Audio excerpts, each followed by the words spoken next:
स्वागत है आपका। आप देख रहे हैं न्यूज स्पेशल। मैं हूं आपके साथ प्रीति सिंह जल कैदी। जी हां, 3 नदियों से घिरा एक ऐसा इलाका जहां पूरे 8 महीने टापू बना रहता है। लोग जल कैदी की तरह जीवन बिताने को मजबूर है। कोसी, कमला और साथ ही करहे की मनमानी के आगे इंसान किस कदर बेबस है, दरभंगा से आई हमारी इस खास रिपोर्ट को देखिए।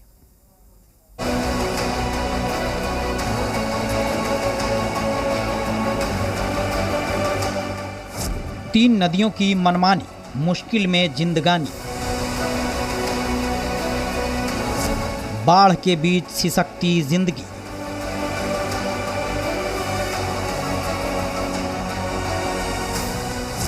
कोसी, कमला और करेह के जल कैदी।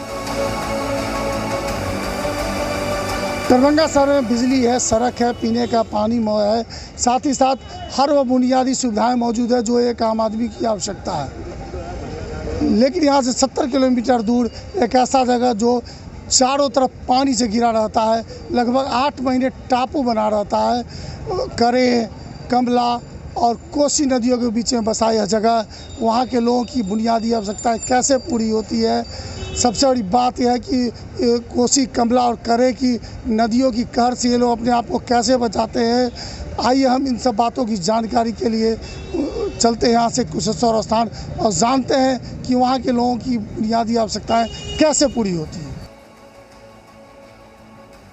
दरभंगा शहर से करीब 70 किलोमीटर दूर एक ऐसा इलाका जहां चलती है 3 नदियों की मनमानी, और यहां के निवासियों को ये नदियां पूरे 6 से 8 महीने तक अपनी कैद में रखती हैं।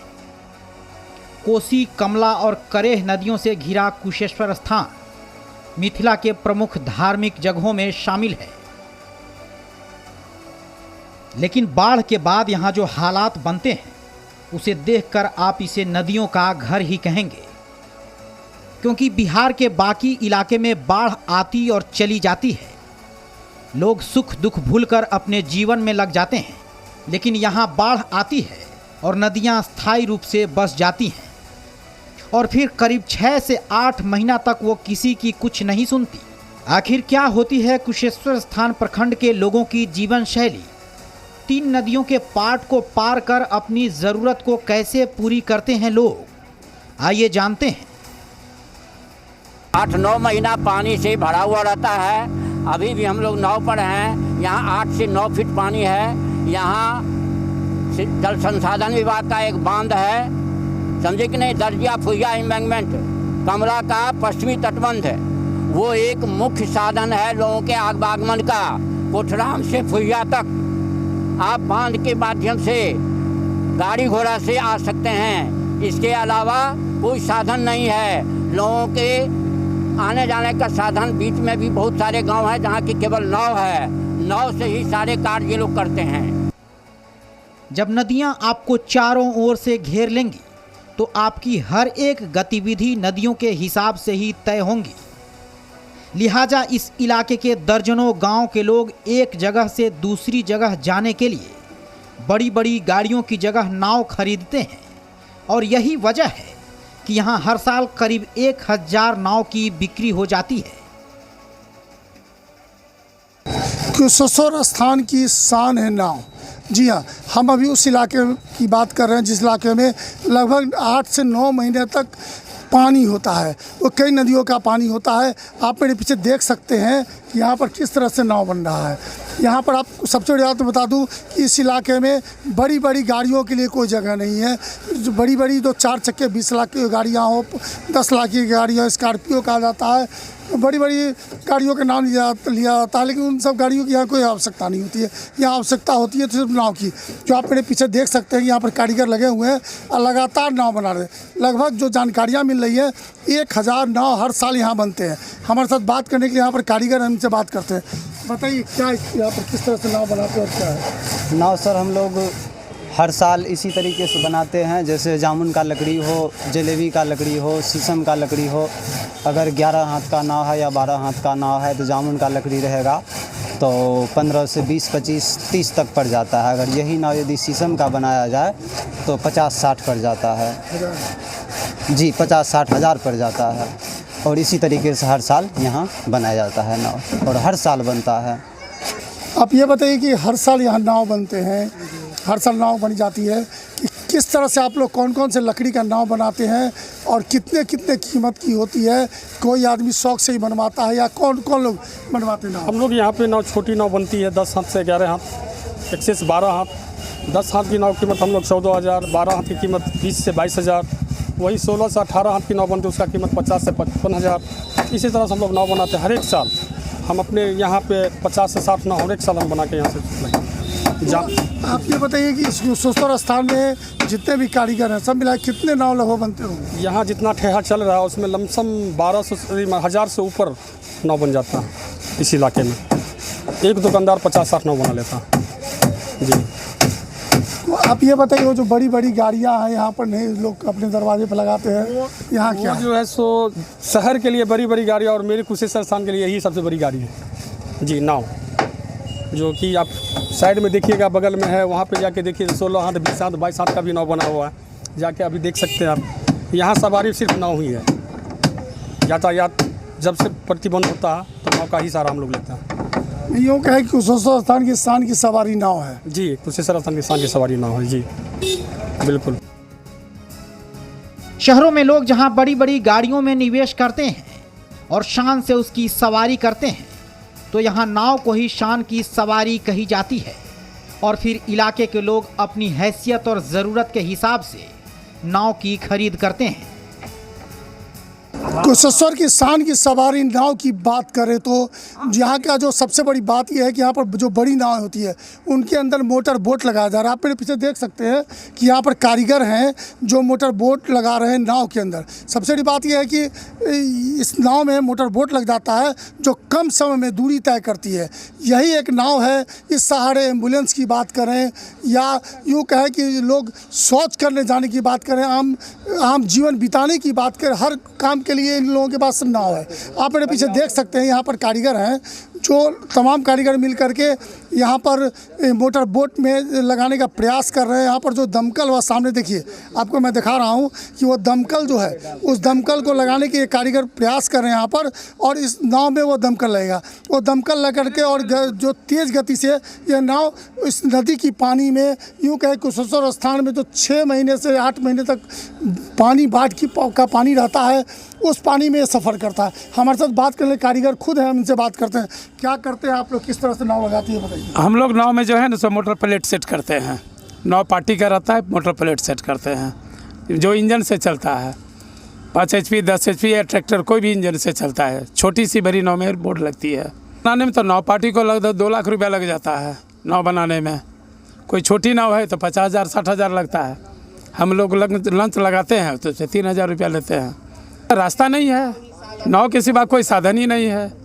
नाव रहेगा तभी एक दूसरे जगह जा सकते हैं लोग, अपने घर पहुंच सकते हैं, मार्केटिंग काम कर सकते हैं। बाकी कोई साधन तो है नहीं, रोड रास्ता है ही नहीं तो क्या करेगा। पार्टी अपना नाव बनवाता है, लंच लगाते हैं, सफ़र करता है। यहाँ के दर्जनों गांव के लोगों के लिए नाव ही एकमात्र सहारा है। यहाँ किसी के बीमार पड़ने पर नाव एम्बुलेंस बन जाती है, तो बेटी की विदाई के वक्त पालकी भी नाव ही होती है। इतना ज़रूरी है कि अगर नाव नहीं रहेगा तो आदमी डूब कर मर जाएगा। इस इलाका में साफे नाव नहीं रहेगा तो साने नहीं रहेगा। कहीं कहीं को बच्चों डूब कर मर जाएगा, कहीं निकासों बात करने के लिए जाएगा तो लाउएस जाएगा, सब कुछ लाउएस होगा। एम्बुलेंस के रूप में भी आप लोग इसको यूज़ करते हैं? जी सर, उस सब कुछ में जखन जो जरूरी होता है गांव जाना है तो कोनो गाड़ी तो नहीं जाएगा, यही नाव होगा। घर जाने के लिए भी नाव का ही साधन है, दूसरा कोई साधन नहीं है। किसी के घर में अगर कोई बीमार है तो वो भी नाव पर ही जाएगा। एम्बुलेंस का काम नाव ही करता है यहाँ का। जून से लेकर सितंबर तक एकदम 7 से लेकर के दिसंबर के आसपास तक ये नाव का ही साधन है, दूसरा कोई विकल्प नहीं है यहाँ। एम्बुलेंस के रूप में यूज कीजिए या पार्टी फंक्शन के रूप में यूज कीजिए या शादी विवाह में यूज कीजिए या किसी भी तरह का भी यूज कीजिए। माल अगर गेहूं घर से निकाल के बेचना है तो वो भी, अगर किराना सामान लाना है तो वो भी नाव से ही जाएगा। घास भूसा लाना है तो नावे से जाएगा। क्यों वो यहाँ पर यहाँ दूसरा कोई व्यवस्था ही नहीं है, जल इतना जमाव रहता है जिसका समस्या ही नहीं है। निकासी रहेगा तब न कुछ होगा।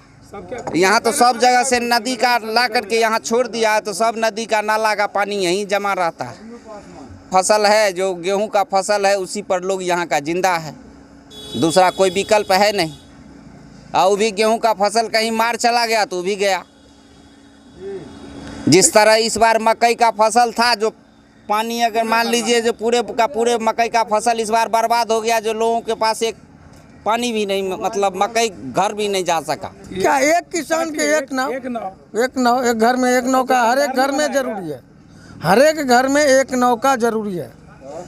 नाव नहीं रहेगा तो आना जाना बंद है। तालाब रहे छे तो आदमी आवे जाए छे, सौदा पानी करे छे, कहीं घास भूसा छे, जरा माले जाल छे तो घासे भूसा करे छे, बाजार बाड़ी करे छे, हाट बाजार करे छे, सौदा बाड़ी बेचे छे, तो यही से सारा धंधा चली छे। जब से हम लोग को पैदाइश है यहाँ पानी भरा रहता है और हर साल नाव नहीं रहेगा। अगर कहीं ये बांध जो है टूट जाएगा तो हम लोग को कोई छानने वाला नहीं मिलेगा।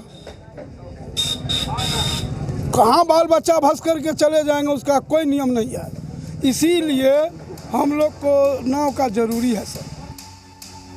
न सिर्फ मांगलिक काम और दैनिक जरूरतों के लिए लोग यहाँ नाव का सहारा लेते हैं, बल्कि विपरीत परिस्थितियों में नाव पर ही अंतिम संस्कार तक के नौबत भी आ जाते हैं।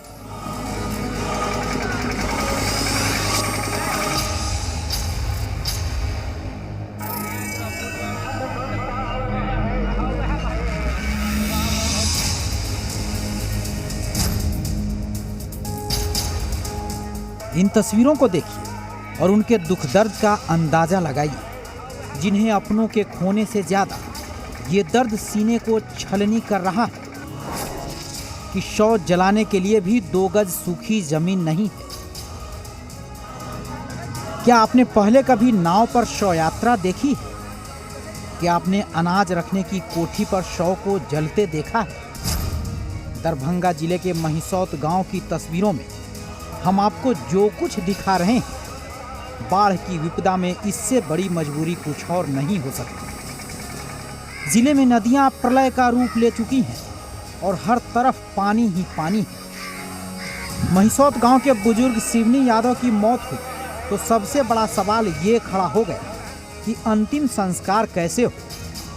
नाव पर अंतिम यात्रा निकली, लेकिन शमशान तो पहले से ही डूबा था। बीच मझधार में बांस की चचरी बनाई और उसे खूंटे के सहारे पानी में खड़ा किया गया। कोठी में शव रखकर मुखाग्नि दी गई और नाव पर ही परिक्रमा किया गया। कोठी में ही चिता अग्नि में समा गई। 8 गो बांस के खम्हा पानी के अंदर गाड़ करके और ओई के ऊपर कोठी रख के अपना दादाजी के अंतिम संस्कार अच्छी तरह से के लिए और नाव के सहारा हम लोग घर से चल के श्मशान तक पहुंच करके बहुत बढ़िया से अंतिम संस्कार को ले लिए। और उनका तबीयत सही नहीं रहते थे, अंततः उनका निधन हो गए। यहाँ समस्या खड़ा हुआ अंतिम संस्कार का। यह बाढ़ का मुल्क है, यहाँ पूरा पानी ही पानी है, कहीं सूखापन नहीं है, कहीं रोड सड़क भी सूखा नहीं है। बाढ़ की विपदा में दुखों का अंत नहीं है, लेकिन शवों को जलाने के लिए जमीन ना मिले, इस दुख के सामने तो हर दुख बौना है।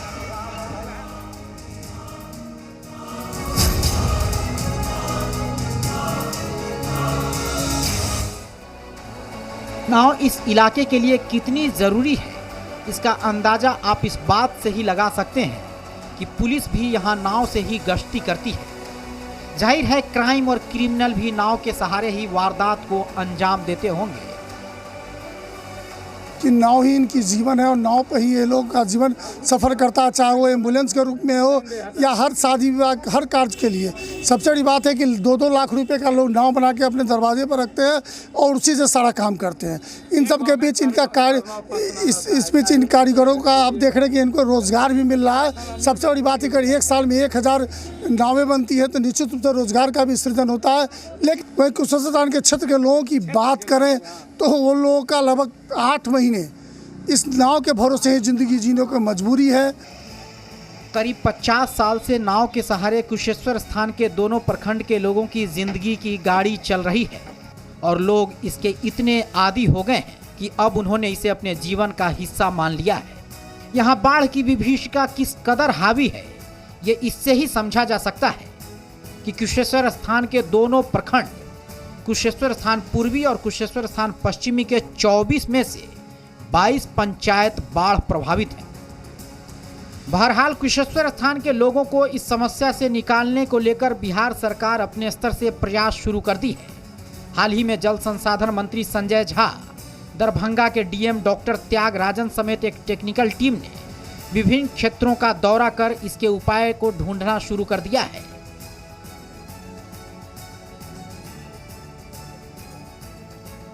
जैसे सड़कों पर गाड़ियों का महत्व है उसी इस तरह नदियों में नाव का महत्व है। यहाँ एसडीओ साहब के सौजन्य से, अंचल के सौजन्य से हमें 2 नाव मिला हुआ है।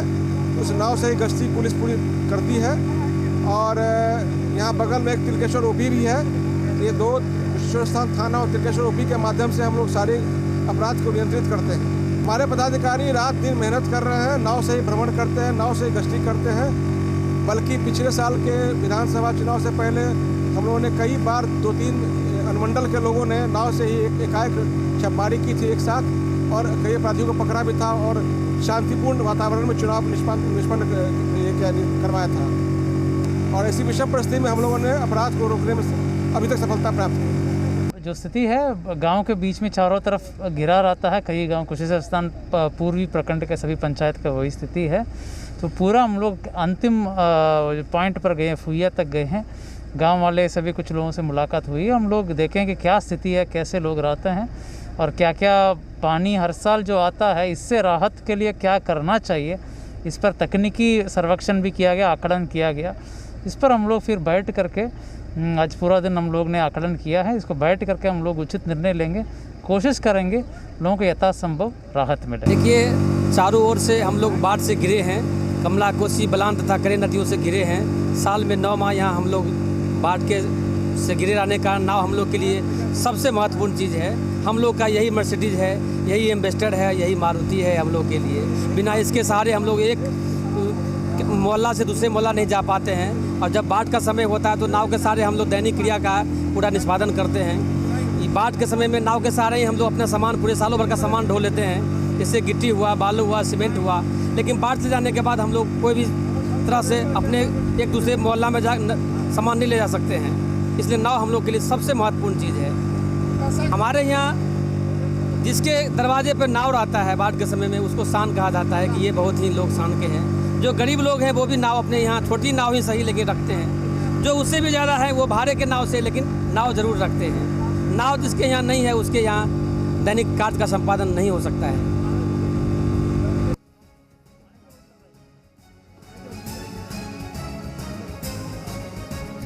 प्रदेश के जल संसाधन विभाग के मंत्री संजय झा के दौरे और डीएम के आश्वासन के बाद इलाके के लोगों को भरोसा है कि जल जमाव से मुक्ति के लिए कोई ठोस कदम उठाए जाएंगे और लोगों को नदियों की कैद से मुक्ति मिलेगी।